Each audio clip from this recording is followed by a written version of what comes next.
Caprino here. There's a lot of different coaches, a lot of different change agents, a lot of different millions of people that help people.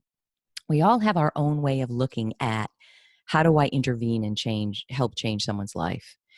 My way is this. I feel that I say this with every career coaching session, first session, I explain this. If you boil it down to the bare essence, when you are clear about who you are, what you have to offer, and what you want, and when you are confident enough to get it, it usually goes very well, life. It's when you're not clear about who you are, if you're valuable, what you have to offer, how you're special, and how you want to use yourself in service of the world. And when you're not confident to go out and speak up and rise up and stand up for yourself in every way you need to in the business world, then things are going to fall down. So I love to intervene there. I think when we can help you understand what you're amazing at and then leverage that, it goes fantastically, like miraculously. If you can see where the energy and the confidence and the self-esteem and the sense of worthiness and value are sucked out of you, where you can sense like there's a little crack and all the confidence and energy and vitality and hopefulness gets drained right out, that's a gap. And that's what you want to close. So I've identified 7. And I did this qualitatively. What I first do is look at all of the qualitative, anecdotal case study information I have from working with thousands of people. And I've identified 7 of those gaps. And I think maybe, what was it, a week ago, 2 weeks ago, launched a survey to quantitatively test these 7 gaps. And the survey responses so far are staggering, more than I ever expected. And I'll share that in a minute.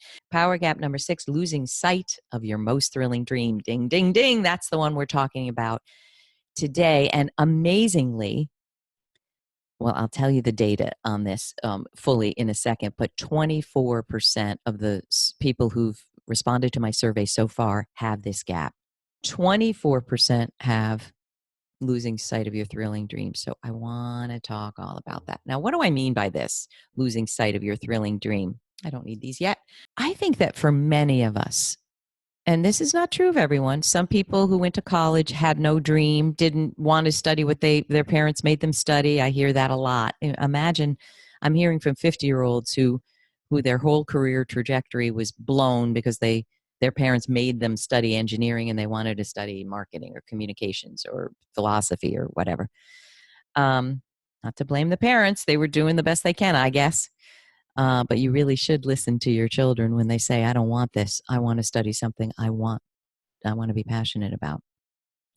But I think most of us have an idea of what we want to do and be as we're turning 18, 19, 20, 21. We have an inkling of an idea.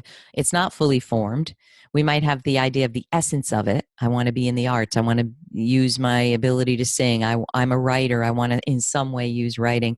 And then there's the form of it. What does that job look like? I think that if everyone understood the difference between essence versus form, our whole world would change. Parents would stop forcing their kids into work that they don't want to do.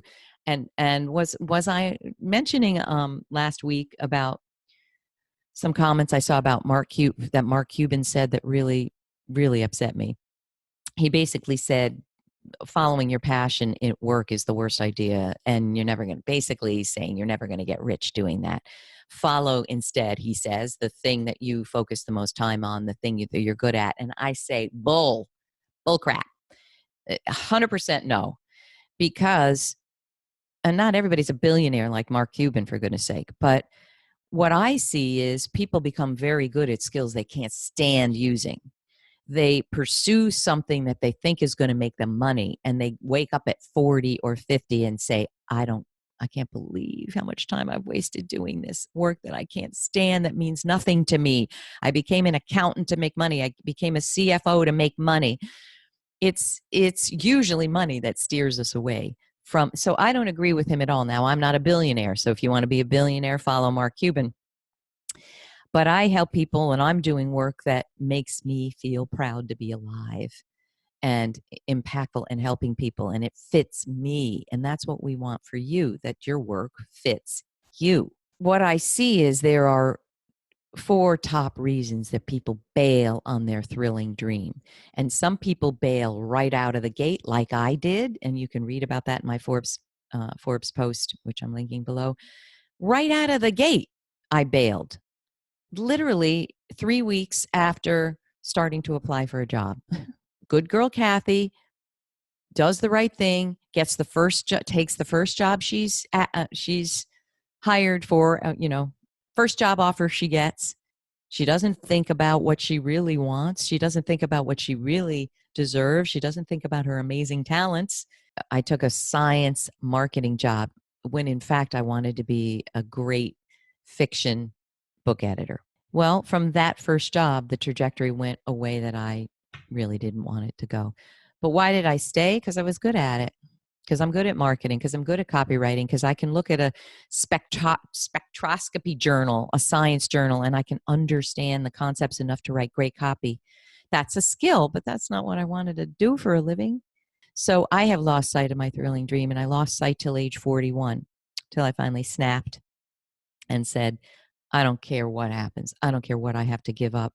I need to love what I'm doing, and I need to be proud of myself. If this is you, if you've lost sight, you had something you thought you might be interested in years ago, even though it wasn't fully fleshed out. None of our ideas are fully actuated when we have them or fully manifested. That's the process of doing them. What are the top 4 reasons people bail on their dreams? Number 1, you start early on striving so hard for success. And let's not kid ourselves. In our culture, success means one thing. To the cultural definition, it means making a lot of money. You are striving so hard for success that you keep pushing for that same thing for years until you wake up and feel it's too late to change. So I need to say a few things. It really irks me when people say, gosh, he's very successful, and they mean he's rich. That isn't necessarily success. We know that, don't you know? I do.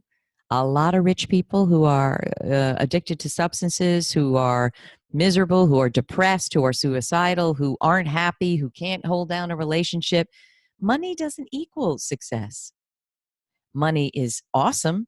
I want a lot of money. You want a lot of money, but I want to earn money to do things that I care about, not simply so I can say I'm successful.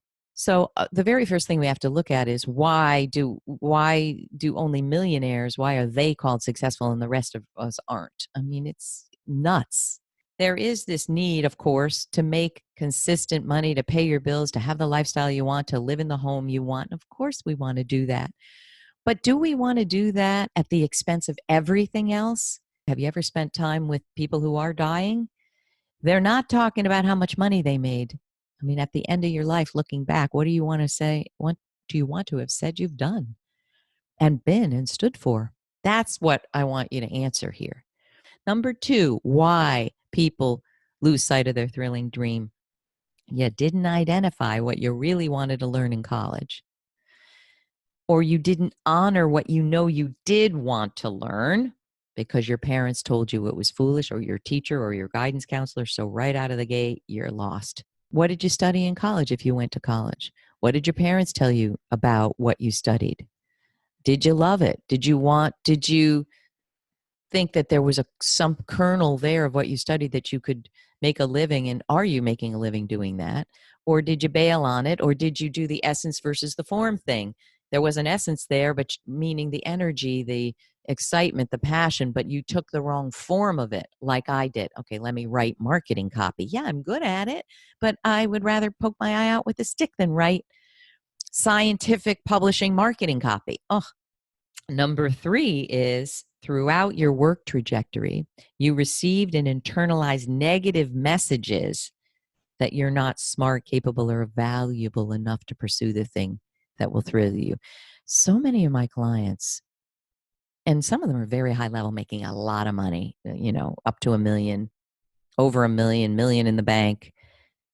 You wouldn't believe what their family members who, their parents who were broken themselves, some of them alcoholics, some of them just, not successful in any way and hurting. But they tell their kids, particularly the girls, oh, you're not smart enough to do that. I'm sorry, hon. One of my clients coming out in my book, she said she wanted to be a movie director, and I think both her parents said, "Oh, sorry, hon, you're not, movie directors are smart. You're not smart enough." That makes me so enraged. If you tell your kids they're not smart, I guarantee you they will grow up not thinking that they're not smart, not capable. It's very sad. You never want to say that to anyone you love. So I'd like you to think about, over the years, what are the messages you got about yourself? Are you not valuable? There's another one. Only special people have that kind of life. Oh, that's ridiculous. If you want an amazing life doing work that you love and making great money at it, why can't it be you? Why not? You just need the right kind of help and the right kind. All the other gaps have to be closed. You have to know how to speak about yourself. You have to get influential support. You have to stop being mistreated and told that you're not smart or worthy enough. You got to close all your power gaps. Number 4, top reason why professionals bail on their most thrilling dreams. You've bought into the cultural myth that pursuing your passions will inevitably make you go broke or be a terrible mistake. I mean, that's Mark Cuban. I read his comments.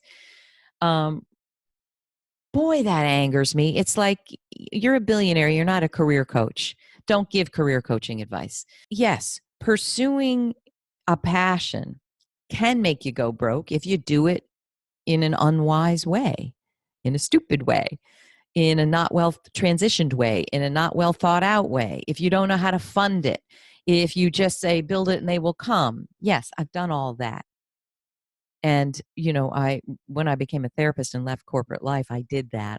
I wanted so much to leave my corporate pain behind that I went and looked at the farthest thing I could get to. And it was incredible, the learning and the training. The thing is, I hadn't closed the other power gaps. So as I launched a business as a therapist with some other people, some of the same challenges emerged as my corporate life. And I said to myself, how is this possible?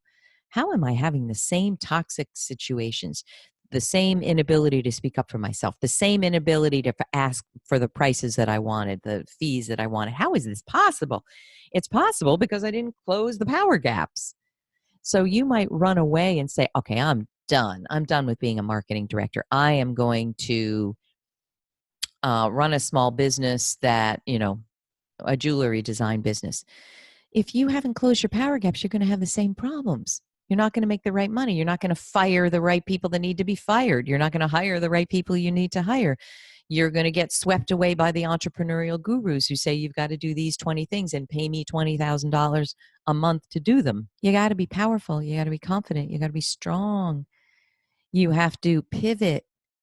You have to say, okay, I started out, I'm a therapist, but I'm not enjoying this. And this is not my life's work yet. You got to be strong enough to keep going, keep looking.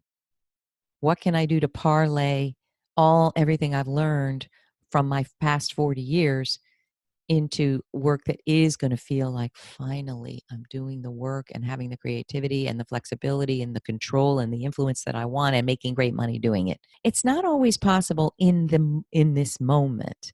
Like I always say, and maybe this sounds sexist, I hope not. I am a true feminist at heart. But sometimes I'm working with a woman who's pregnant, she's about to give birth in 3 months. And she's like, I want to start my business in 4 months. I don't advise that. You're already birthing an entrepreneurial project. You're birthing your child. And so many first-time moms and dads don't know what they're in for. So I always say, okay, that timing, I'm going to be a consultant here. That's probably too much. I would birth your child first and set the stage. So I always say, always plan. No. Do what you must to stay afloat financially, emotionally, spiritually, behaviorally, but always plant the seeds for your future self right now, today. The second thing I always say is, okay, you want to chuck your whole corporate career. You want to chuck your job. What I'm going to ask you to do is stay for 6 months more and fix the problems you have right now. Go talk to your boss. Go ask for a better job. Go or a plum assignment. Say you want to spearhead that cause. Start closing these power gaps now, now, now. And I promise you, when you've done that for 6 months or a year, you are going to be energetically at a much higher level so that you will be able to create what you really want and not be all power gapped and broken down and crushed and demoralized. And you won't have the toxic people in your life, and you will know how to manage your money, and you will know how to speak up to people, vendors, suppliers, contractors who are taking advantage. You got to do the work to have the thrilling dream happen. What I want to leave you with is take my survey below, the Power Gap survey. Look at the one gap that is the most resonant, the most powerful, the one that hits you in the gut, and take some action around that gap. If it is this one, I've lost sight of my thrilling dream. I want you to, first of all, read my book. There's some exercises. Number one, what was the thrilling dream? And even if it's only the essence of it that you have, be your own coach, be your own spiritual psychotherapist. Who do you want to be in the world? What's one step you can take to remember the essence of that dream? Go back to when you were 18 or 16 or 22, or what's the essence of it? Don't try to come up with the form yet, because you're going to blow it. You're going to say, well, see, I was fascinated about all different kinds of alcohol. What am I going to do? Start a distillery? No, don't go to that place. Just think about the essence of it and then start exploring. Do some passive research online. Start talking to people. What could I do exploring different alcohols, different wines, different distilleries, different vineyards? And then you're going to go through a process. And there are 5 steps to changing your career to something you love. Step back for an empowered perspective of who you are, what you've done, what you want, what you're capable of. Number 2 is let go of the thinking patterns and behaviors that keep you stuck, because there are some. If you're stuck, there are repeating patterns that are not random. Number 3, say yes to your most compelling visions. And the final step is you've got to create it smart. Specific, measurable, achievable, realistic, and timely goals. And you need an accountability structure, and you need somebody in your corner who's going to advise and mentor. You cannot do this stuff on your own. What is your thrilling dream? I hope this spurs some ideas.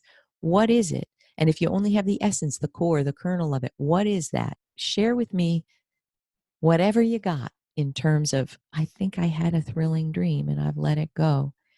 And I promise you, there are ways to move forward to it. Thanks everybody for listening, and I will see you next time.